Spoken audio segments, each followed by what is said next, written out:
Bem no fundo do coração de Roma, havia um inferno feito pelo homem. Um anfiteatro consagrado ao lado escuro da conquista.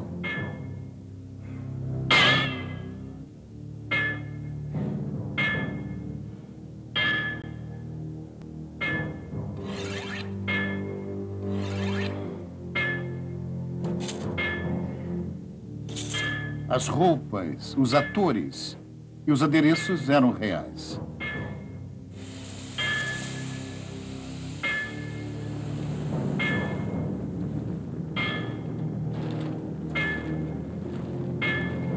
Como jogadores vindos do inferno, os gladiadores romanos subiam num palco de sangue para celebrar a glória do derradeiro império.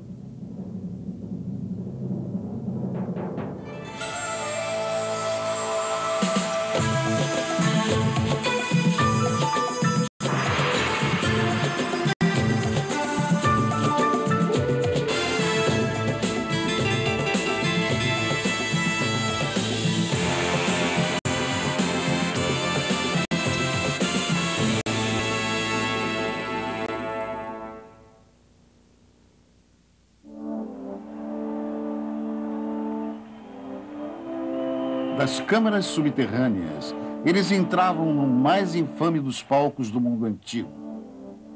A época era 80 depois de Cristo. Eles chamavam sua nova arena de Coliseu.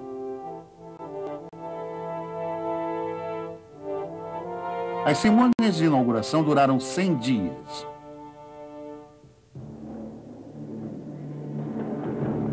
Dez mil animais selvagens foram mortos por causa da festa. Centenas de prisioneiros de guerra abandonados foram massacrados. E 3.000 gladiadores lutaram, muitos até a morte.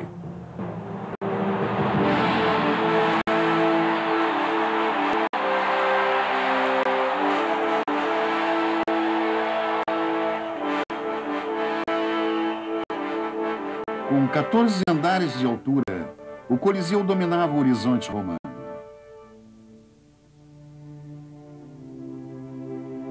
Nas arquibancadas apoiadas em abóbodas e arcos de pedra, 50.000 espectadores se sentavam.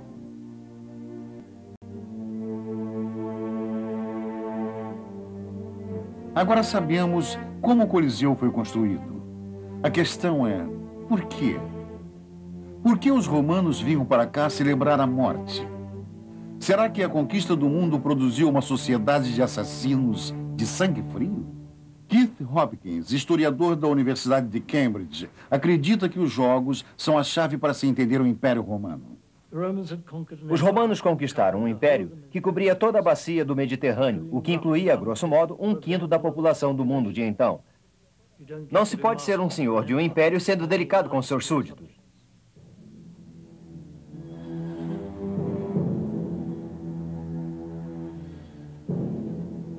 Se uma cidade se rebelava, os soldados romanos recebiam ordens de invadi-la e matar qualquer coisa viva. Homens, mulheres, crianças, tudo.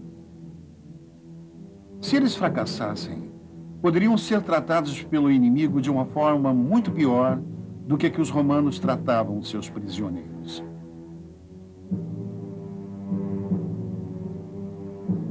Os romanos tinham que se lembrar de sua tradição de guerrear. As lutas dos gladiadores eram batalhas controladas no interior do verdadeiro centro do império. Baseado no trabalho de estudiosos, os estúdios de Hollywood recriaram os espetáculos bizarros e os jogos sangrentos do Coliseu. Imaginem assim. Todos estão chegando. Entra a guarda do palácio e todos se levantam.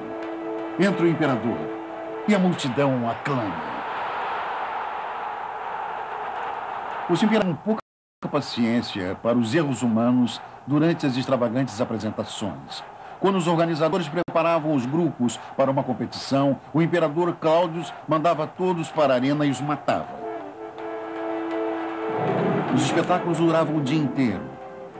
Pela manhã, os criminosos serviam para alimentar as bestas selvagens. Os romanos gastavam uma grande parte do seu tempo e de seu esforço para reunir animais de todo o mundo. Hipopótamos, rinocerontes, leões, antílopes e elefantes eram trazidos para a diversão e perplexidade da multidão. E somente depois disso, durante a tarde, vinha o ponto alto da apresentação, que eram as lutas dos gladiadores, que era o que as pessoas vinham ver. O Dr. Hopkins diz que os gladiadores eram heróis populares, homens de grande virilidade, ou assim se pensava. A palavra gladius, que dá origem a gladiador, significa espada, mas também significa pênis. Ele acha que na imaginação popular, os gladiadores eram associados a pênis eretos.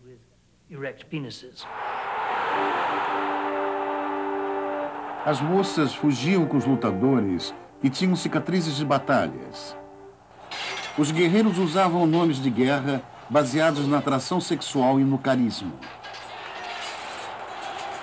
Crescans era conhecido como o sedutor noturno de moças. Um outro gladiador era conhecido como Celadus Puellarum Becus, o senhor das donzelas. Os gladiadores eram especializados. Suas armas e roupas de luta sempre reproduziam os combates com inimigos derrotados no passado. Através dessas representações sangrentas, as multidões reviviam as glórias das conquistas romanas. Os vencedores ganhavam prêmios em dinheiro. Muitos eram escravos que usavam suas vitórias para comprar sua liberdade. Ao contrário da crença popular, os polegares para cima significavam morte, não vida. O intelectual romano se sentia enojado tanto com os jogos como com os espectadores. Ele dizia que o povo romano estava absorvido por duas coisas acima de tudo: sua comida e sua diversão. Mas a obsessão romana com a violência não era nenhuma surpresa. A fundação de Roma foi descrita numa antiga lenda recheada de intrigas e perigos. Naquela história, uma princesa deu à luz a 2 meninos gêmeos, Rômulo e Remo, herdeiros do trono.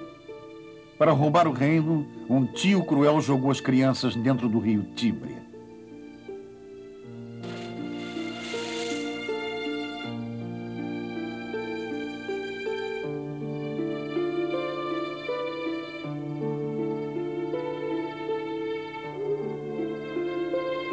Na lenda, os irmãos que foram salvos e amamentados por uma loba fundariam a cidade de Roma. Na realidade, os antigos romanos fizeram mais do que fundar uma cidade.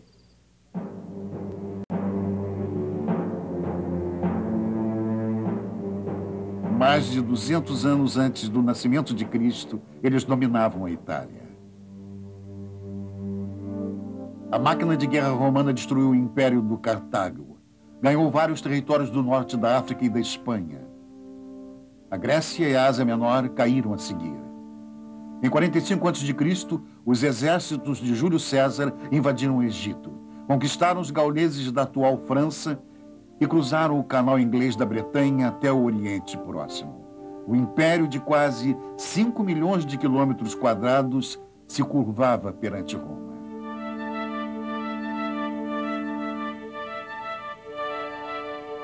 E a cidade floresceu. 1 milhão de pessoas povoavam suas ruas confusas e suas amplas avenidas. 1 dúzia de línguas eram ouvidas em suas praças da mesma maneira que hoje em dia. Gauleses, sírios, judeus e egípcios trocavam ideologias, produtos e ideias.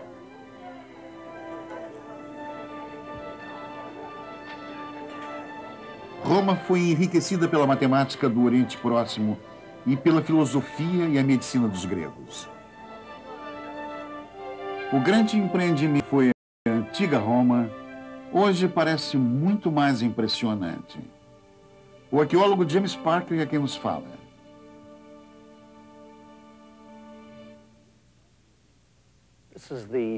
Esta é uma maquete da Roma Imperial, que foi construída por Mussolini na década de 30. O objetivo desta maquete era mostrar quão grandiosa foi Roma e, consequentemente, glorificar o próprio Mussolini, que gostava muito de se achar um imperador dos dias atuais. A cidade era cheia de enormes construções públicas. Em parte, o objetivo destas construções era assegurar que os cidadãos comuns tivessem a chance de participar da grandiosidade do império.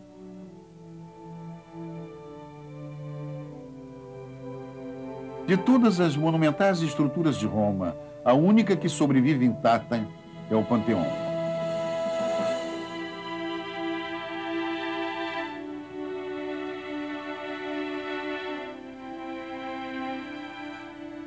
Sua grande cúpula, com 42 metros de largura, é o maior teto curvo do mundo antigo.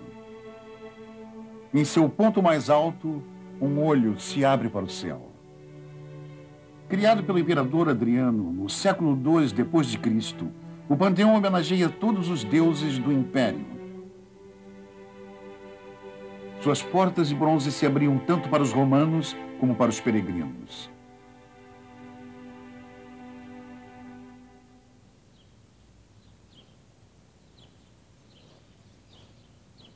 No antigo porto de Ostia, os edifícios de 6 andares eram comuns. As classes romanas mais altas e as mais baixas eram eventualmente separadas. As mais baixas pagavam taxas, as mais altas recebiam rendimentos. Muitas famílias dormiam em 1 ou 2 apartamentos, mas a verdadeira vida dos romanos era vivida nas ruas. Tanto os ricos como os pobres se encontravam nos grandes tribunais e nos banheiros públicos. E todos os cidadãos eram iguais e bem recebidos quando vinham para a mais básica das necessidades da natureza. Ele diz que um cidadão podia entrar, se sentar e se aliviar.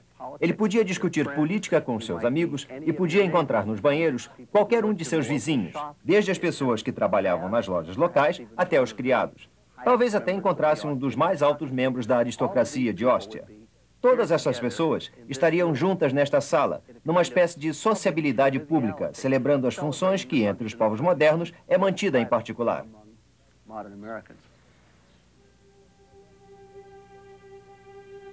Os monumentos públicos de Roma criaram um senso de ordem e segurança.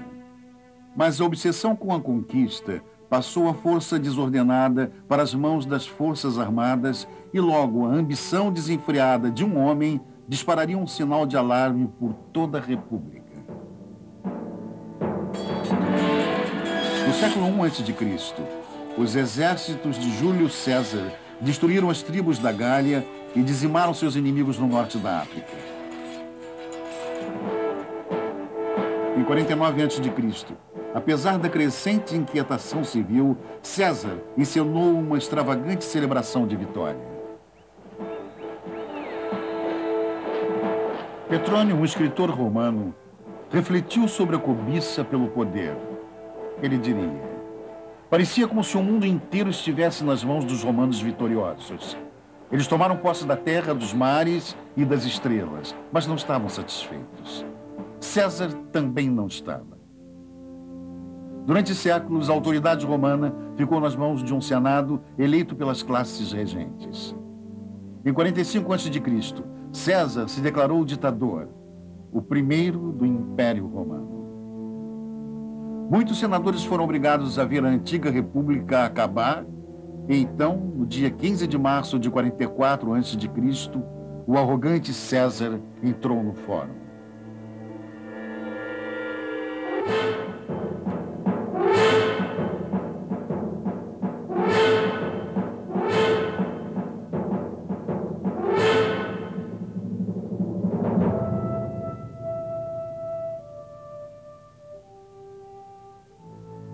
Em vingança pelo assassinato de César, seus aliados mataram 300 senadores. 13 anos de guerra civil se seguiram. Dezenas de milhares de soldados romanos morreram. O império foi salvo pelo filho adotivo de César, Augusto, recém-saído da adolescência. Augusto subjugava ou matava todo aquele que ficasse em seu caminho. Ronald Mellor, historiador da Universidade da Califórnia, visita em Roma um altar dedicado ao maior empreendimento do imperador. Era o início de uma trégua, que é chamada Paz Romana, a Pax Romana, que duraria quase 2 séculos. Provavelmente este foi o período mais pacífico que o Mediterrâneo já teve.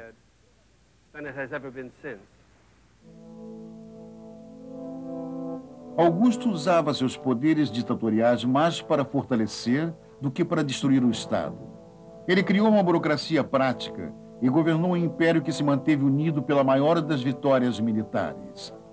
Uma batalha sem sangue com a própria geografia. As legiões romanas construíram mais de 80 mil quilômetros de estradas pavimentadas e 300 mil quilômetros de estradas nos arredores da conquista. Usando esta vasta rede, o exército romano poderia reagir rapidamente aos ataques inimigos. Certa vez, Júlio César viajou quase 1.300 quilômetros em 8 dias, e um estafeta romano se locomovia 2 vezes mais rápido. As cartas cruzavam o império numa questão de semanas, o sistema postal mais rápido do mundo até a invenção da ferrovia. Ao longo dessas estradas imperiais, fluía o sangue vital do derradeiro império. Da Síria vinham sedas e louças chinesas. Do sul da Arábia, perfumes exóticos e incensos. Produtos comerciais partiam dos portos marítimos e cruzavam o Mediterrâneo rumo à capital. A missão romana para controlar o comércio do mundo os levaria a um misterioso posto avançado no que é hoje a Jordânia.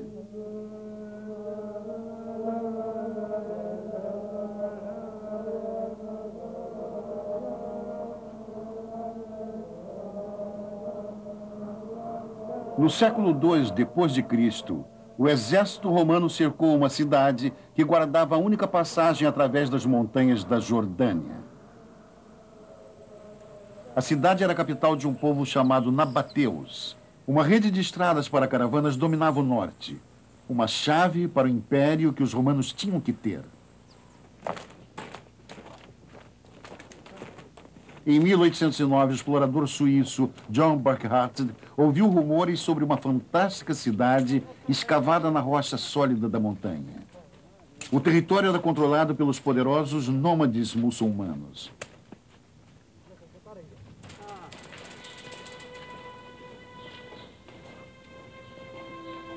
Burckhardt se disfarçou de peregrino religioso. Se sua verdadeira identidade fosse revelada, ele seria morto. Mas os nômades guiaram Burckhardt através de um corte na rocha vertical para a cidade perdida de Petra. 300 anos antes do nascimento de Cristo, aqui floresceram os nabateus. Sua arquitetura foi influenciada pelo comércio com os gregos.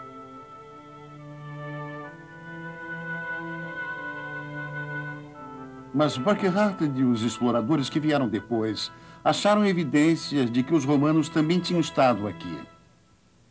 Os legionários romanos construíram esta estrada através do coração da cidade no 1º século depois de Cristo.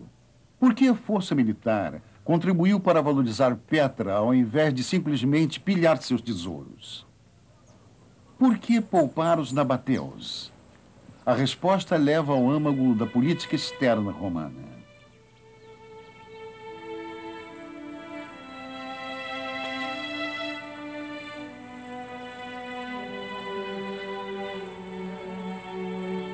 Roma deu a todas as terras conquistadas uma escolha. Se cooperassem com o Império, teriam a proteção de seu exército. Se resistissem, seriam esmagados sob seu poder.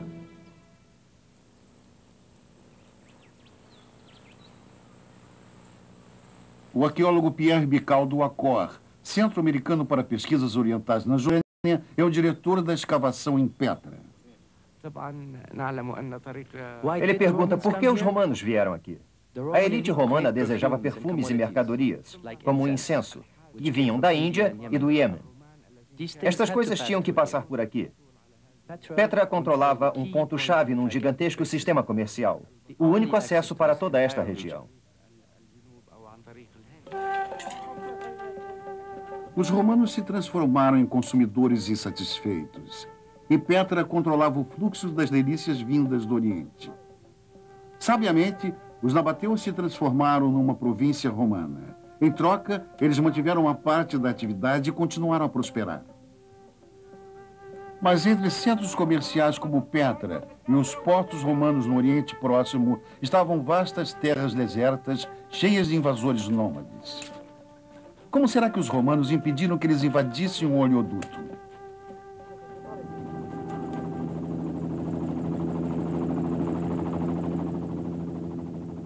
Uma solução impressionaria a fotógrafa e jornalista Jane Taylor. Com a ajuda da Força Aérea da Jordânia, Taylor sobrevoava o deserto quando avistou uma série de fortes ou castelos romanos. Um em particular, chamado Bashir, lhe tirou o fôlego.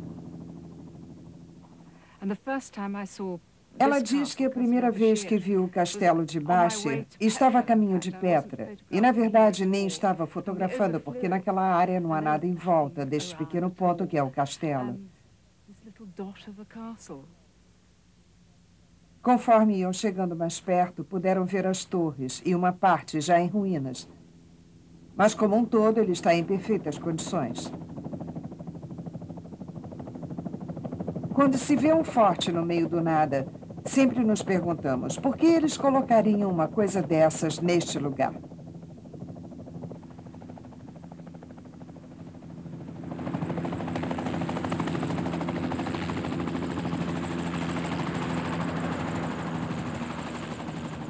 Séculos atrás, os legionários romanos usaram as torres de Bashir.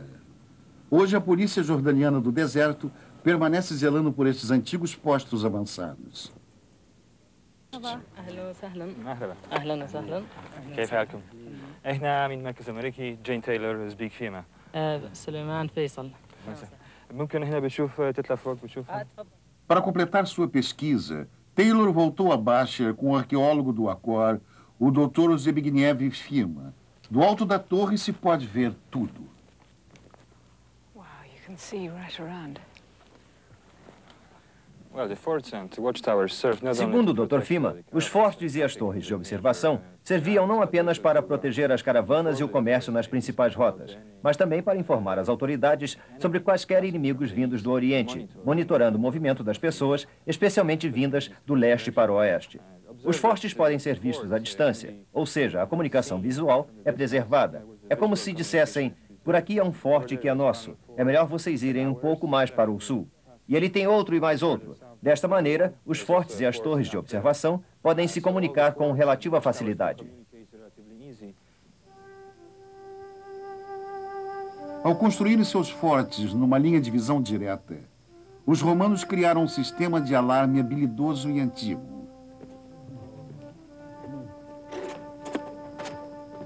No final do dia, uma caravana cansada poderia achar abrigo dentro do pátio do Forte Bashir.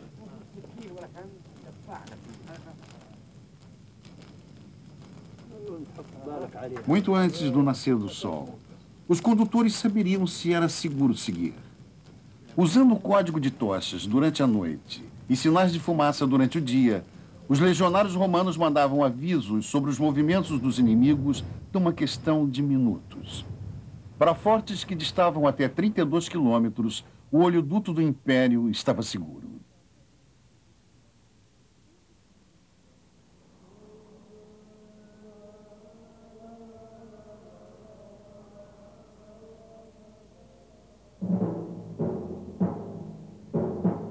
Da Jordânia para as florestas da Europa, a espinha dorsal do formidável sistema de Roma era sua força militar.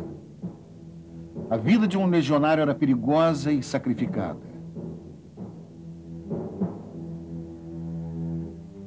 Em busca dos inimigos romanos, os soldados eram carregados com 30 quilos de equipamento e obrigados a marchar quase 40 quilômetros a cada 5 horas.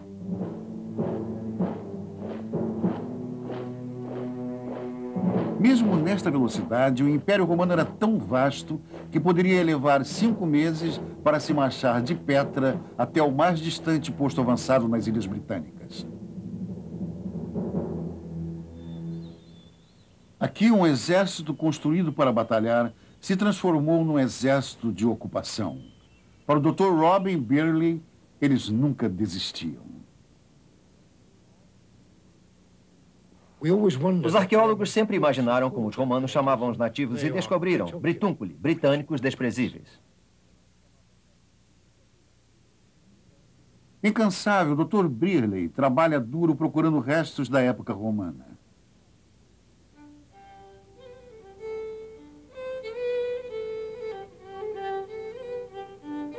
Birley chega em casa trazendo presentes para sua esposa e parceira, Patrícia. Um lote fresco de relíquias para serem analisadas em seu laboratório de campo.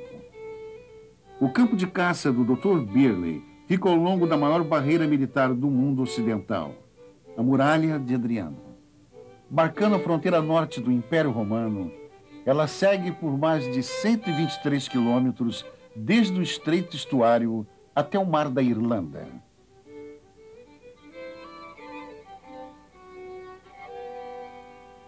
O Dr. Birley diz que o imperador Adriano olhou para seus cofres em Roma virtualmente vazios e achou que os séculos de política de guerra e aquisição de mais territórios tinham que acabar, porque eles não podiam mais aguentar. E assim, desde a Jordânia ao leste, passando pela Muralha de Adriano no noroeste, fronteiras permanentes deviam ser construídas. Isso foi feito por 2 razões. Em primeiro lugar, para dizer à oposição, os bárbaros, que era ali que Roma parava, não haveria mais lutas. E para assegurar que seu exército se manteria ocupado, porque um grande exército sem lutar é perigoso. Acontece que o exército já tinha ocupado esta área durante 40 anos, e os soldados tinham que saber por que cuidar do lugar. Não se podia levar um exército para esta parte. Ela é cheia de brejos e pântanos, numa extensão de 60 a 80 quilômetros em direção norte. Mas o imperador disse, construa. E eles construíram.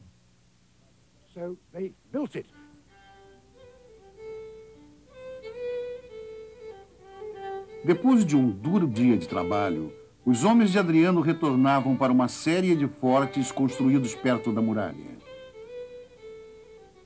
Este chamado Vindolanda foi escavado por Birley e antes dele por seu pai.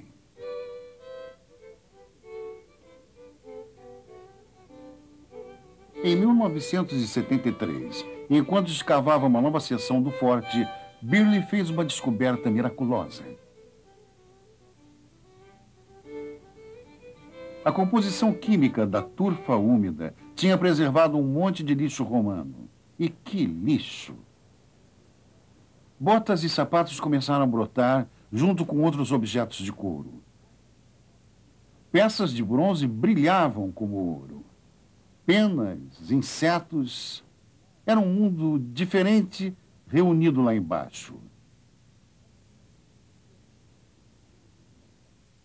Logo ficou claro que Vindolanda era mais do que apenas um forte. Era uma comunidade florescente. Patrícia Birley diz que eles encontraram soldados junto com suas esposas e filhos e que às vezes eles encontram um objeto que faz tudo criar vida. Como este pequeno sapato de couro trabalhado que era usado com alegres meias de lã, o que o deixava mais bonito. Pequenos cravos na sola para preservar a vida do sapato. É um objeto tão encantador que se pode quase sentir o pé da criança dentro do sapato quando o seguramos. Mas o monte de lixo de Robin Birley estava prestes a causar uma ruptura maior na arqueologia romana. Entre todo aquele material havia muita madeira, e entre elas eles encontraram um certo número de pequenas lâminas com aparência um pouco oleosa. Um dia ele estava com algumas dessas coisas e, olhando para elas, ele viu 2 colados. Suavemente ele os descolou e não pôde acreditar no que estava vendo. Parecia um tipo de hieróglifos egípcios ou coisa assim. O Dr. Birley diz que se virou para um outro escavador e perguntou o que ele achava que era. O outro disse que parecia uma escrita. Birley pensou que nunca experimentaria esta sensação outra vez.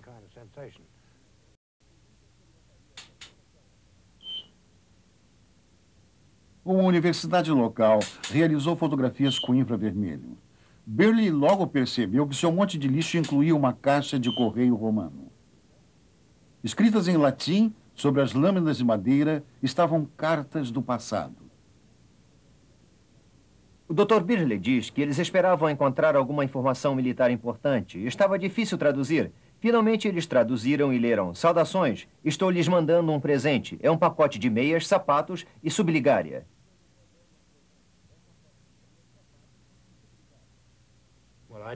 E como ele não sabia o que significava subligária, foi procurar num dicionário e descobriu que eram cuecas. No início, eles ficaram muito desapontados, mas agora, sob vários aspectos, tudo fazia sentido. A primeira mensagem era algo intensamente pessoal e particular. Não era o tipo de mensagem que pudesse entrar para a história, mas era o que realmente os colocou em contato com o povo comum de Vindolanda. Patrícia Burley diz que eles constroem uma história, um retrato dessas pessoas, e embora não se tenha nenhuma ideia de sua aparência física, eles começam a imaginar essas pessoas. Cartas de alento cruzaram o canal inglês, vindas do coração do Império em Roma. Esta de Níger e Bracos foi mandada para o irmão deles, Flávios, que era oficial em Vindolanda. Desejamos, irmão, que você tenha sucesso naquilo que pretende fazer. Isto acontecerá realmente porque as duas coisas estão de acordo com nossos desejos de fazer esta prece em sua intenção. E você é uma pessoa de confiança. A carta de um soldado prova que havia um sistema de justiça militar, mesmo nos limites de um império.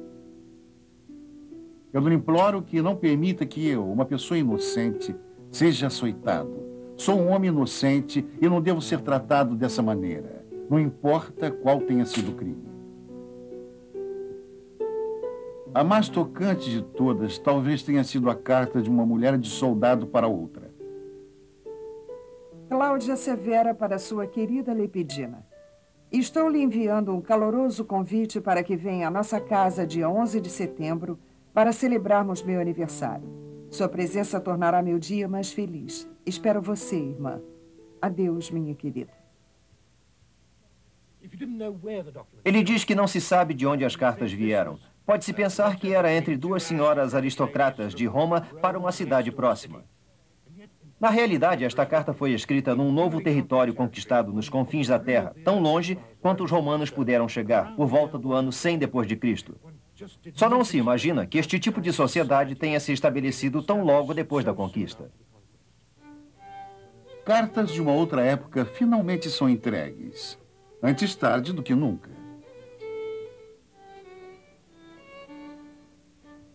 Agora nós sabemos que a ternura teve seu lugar mesmo neste canto perdido do Império.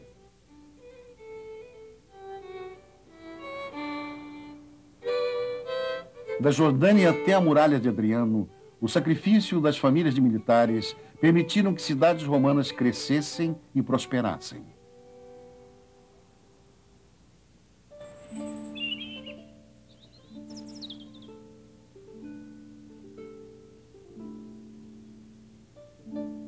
Através do Mediterrâneo, antigos centros de comércio floresceram sob o sol imperial. Grandes audiências encheram os teatros provinciais para espetáculos que vinham de Roma.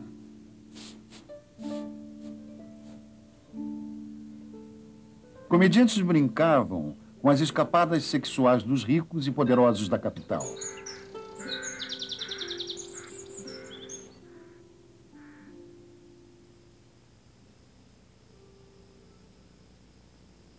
Mas uma antiga cidade no sul da Itália resumiu o comércio, a prosperidade e a vitalidade que acontecia no coração do Império. Suas ruas eram vivas à noite. 20.000 romanos viviam aqui, alguns em mansões com mais de 50 quartos.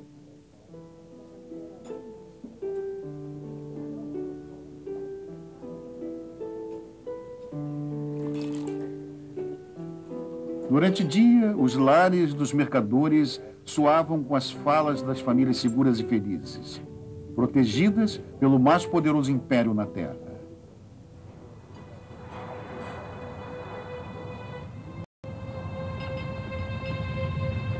Era o dia 24 de agosto de 79 d.C.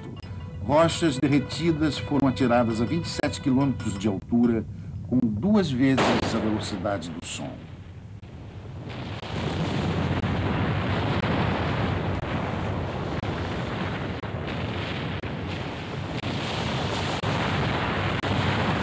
O matador, o vulcão Vesúvio. A vítima, a cidade de Pompeia.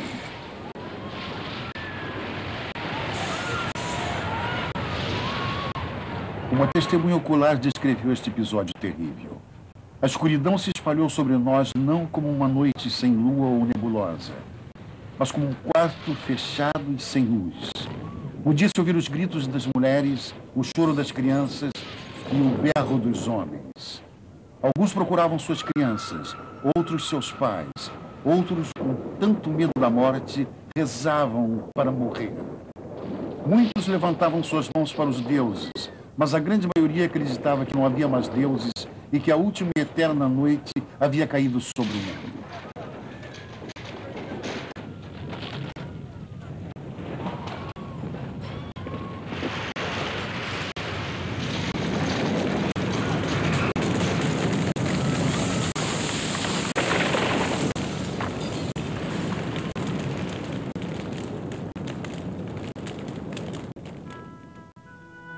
Seus espíritos ainda nos assombram. Suas faces emergem de um outro mundo e nos pedem para relembrar a cidade que eles amaram e perderam.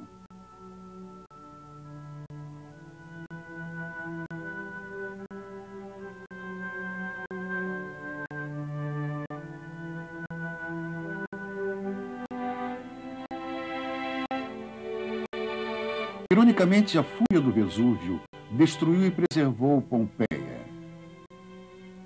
Durante um século e meio, o lençol de cinzas vulcânicas vem sendo levantado. Mais uma vez, o sol do Mediterrâneo aquece os telhados de Pompeia. Dentro das mansões dos mortos, os sons da vida podem ser ouvidos novamente.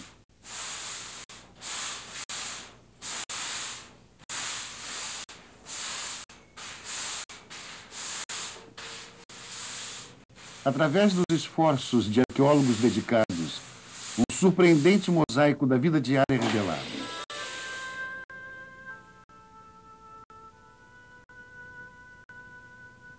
Em 1860, Giuseppe Fiorelli fez a primeira escavação sistemática em Pompeia. Numa pequena elevação, Fiorelli injetou gesso em cavidades que ele suspeitava tinham sido deixadas por corpos humanos. Dos moldes de terra, as vítimas emergiram.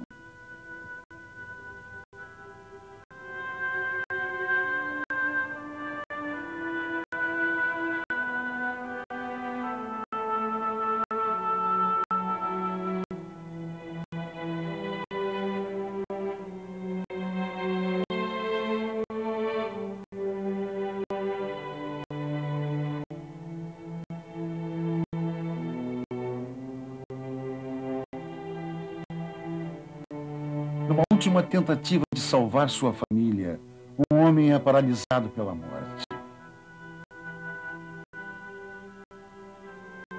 Uma camada instável de cinzas atingia 6 metros de altura. Esta turma de antigos construtores lutou para atingir o topo e foi vencida por uma onda de gás vulcânico.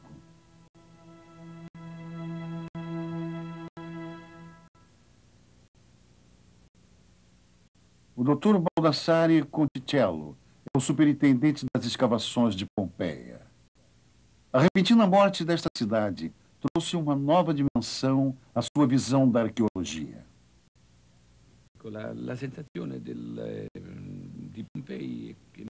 Ele diz que seus sentimentos sobre Pompeia foram tão fortes que, após 30 anos de arqueologia, quando chegou aqui, pensou estar no momento de reiniciar sua carreira.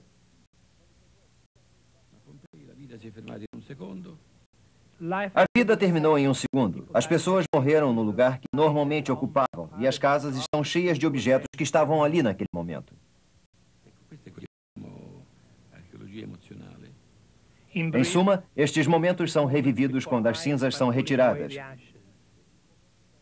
Isto é o que ele chama de arqueologia emocional. Non solo culturali, ma emozionali.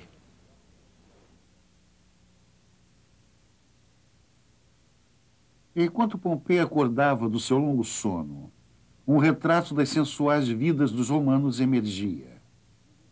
Afrescos eróticos foram resgatados de suas paredes.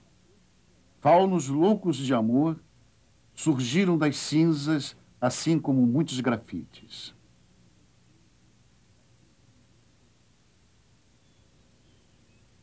Atimetos me engravidou. Litus, você é um homem medíocre. Ah, Quios, desejo que suas úlceras pustulentas reabram e queimem muito mais do que antes. Sob o Vesúvio adormecido, Pompeia aproveitou os frutos da expansão imperial. Houve uma época em que as cidades mediterrâneas imitavam o plano urbano de Roma. Dos seus templos, os sacerdotes davam graças a Ísis, um deus adotado do Egito conquistado. Mexericos ecoavam dos banheiros públicos. Ao longo das ruas cheias de lojas, os ricos se fartavam com as sedas vindas da China, com o incenso e os perfumes vindos de Petra, e uma grande profusão de comidas exóticas. A doutora Jennifer Roberts veio da Universidade do Estado de Nova York para estudar os estilos de vida dos antigos romanos. A grande extensão do Império forneceu aos romanos uma grande variedade de comidas a que eles não tinham acesso. Eles tinham cerejas vindas do Mar Negro, a pimenta do Extremo Oriente, a finíssima cavala que se consegue em Cartagena, na Espanha, e que os romanos tinham trazido de Cartago durante a guerra com Aníbal. Os romanos não comiam muito durante o dia. Começavam o dia com um pedaço de pão, no almoço comiam mais pão, talvez um pequeno pedaço de queijo e azeitonas e alguma salada. Mas, ao final do dia, a dieta pobre dos abastados poderia se expandir ao redor de suas cinturas.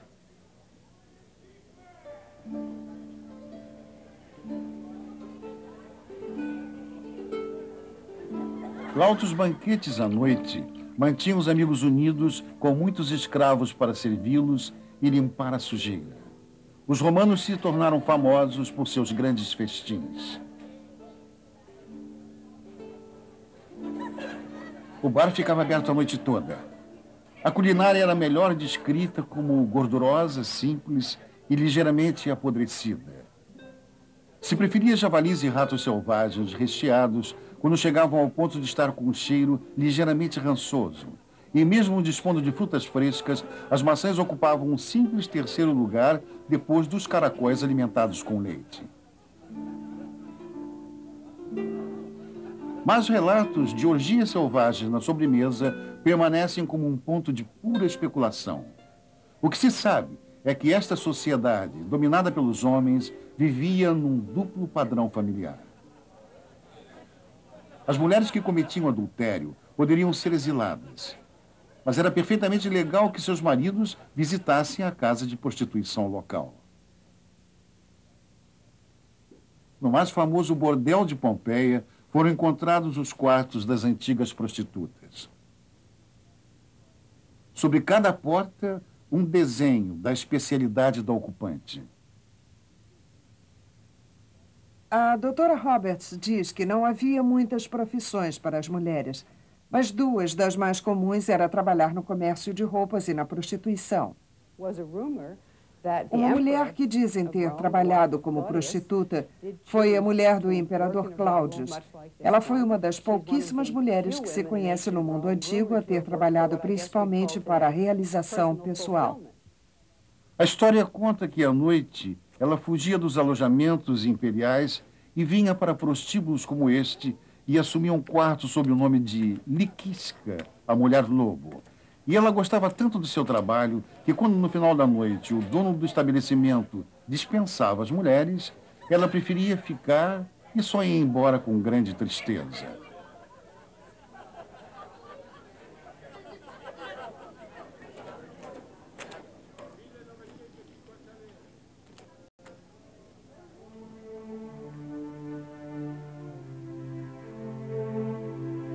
Olhando através de janelas como Pompeia, os valores romanos não estão tão distantes como poderíamos imaginar. Os romanos eram fascinados pela morte e pela violência. Seus líderes eram capazes de grandezas, mas longe de serem infalíveis. E o povo romano encarava tanto alegrias como injustiças na vida diária, um dia de cada vez. Quando a primeira onda de cinzas caiu sobre Pompeia, um romano condenado escreveu na parede de sua cela: "Nada no mundo pode durar para sempre."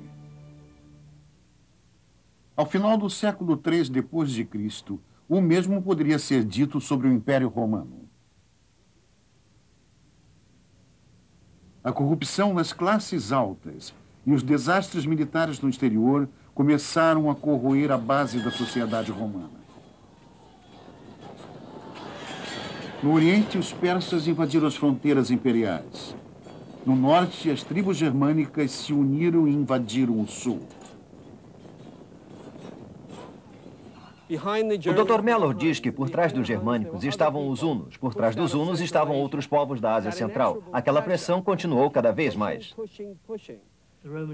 Segundo o Dr. Hopkins, o Império Romano parecia ser muito atraente. Assim, os bárbaros imitavam os romanos com tal perfeição que muitas vezes, usando táticas de guerra romanas, venciam os próprios romanos.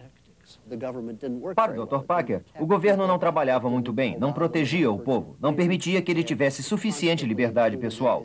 Constantemente se intrometia na vida das pessoas, e o resultado foi que elas simplesmente o rejeitavam.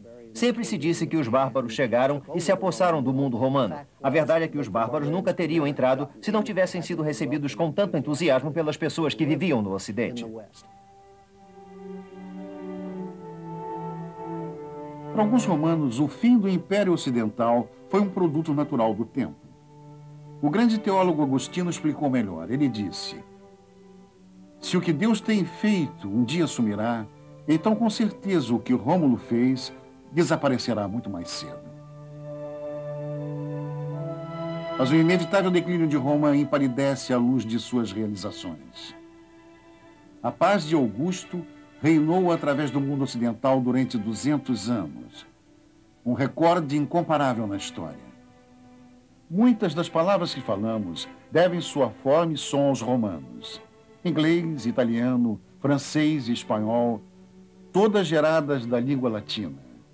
Nossas cartas de amor e jornais, literatura e listas de compras, tudo escrito com o alfabeto romano. A arquitetura, as palavras e leis romanas ainda formam o mundo atual. No final, a última glória do derradeiro império é que suas melhores partes se tornaram uma parte de nós.